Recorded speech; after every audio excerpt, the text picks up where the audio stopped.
Да не бараме алтернатива по секоја цена која во догледно време би била тешко остварлива. Процесот има политичка димензија и води кон тоа дека мора да се дискутира со Бугарија и да се најде решение.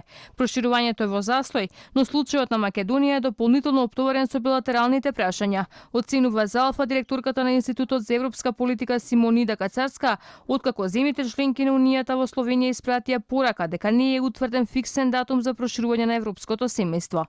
Тука има политичка димензија која што треба да се води во контекст на тоа дека мора да сотира со Бугарија да се изнајде некој решение, меѓутоа имате и административна димензија која што треба да доколку навистина сака да ја приближи земјата до стандардите на Европската унија, мора да работи паралелно на реформите. Значи мислам дека ние мораме да креираме повеќе притисок дома за испорачување на реформи паралелно со таа политичка димензија. На крајот на криштата нема да ги решаваат сите големите политички прашања. По фијаското во Словенија, македонските власти побрзаа да се оправдаат, но Бугарија не отстапи од притисокот.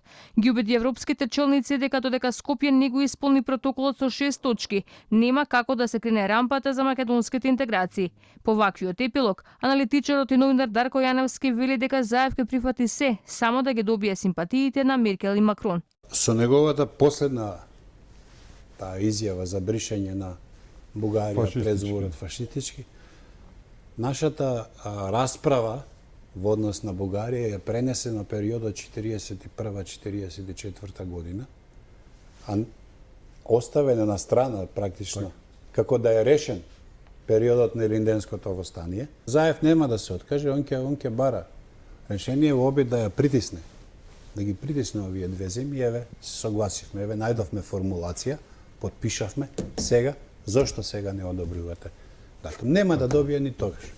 Условите кои сега ги наметнува Бугарија уште на почетокот на годината ги најави екс-министрот Каракачанов, кој тогаш порача дека ако македонската влада не потпише анекс од 12 точки, не постојат шанси да се дозволи датум за преговори.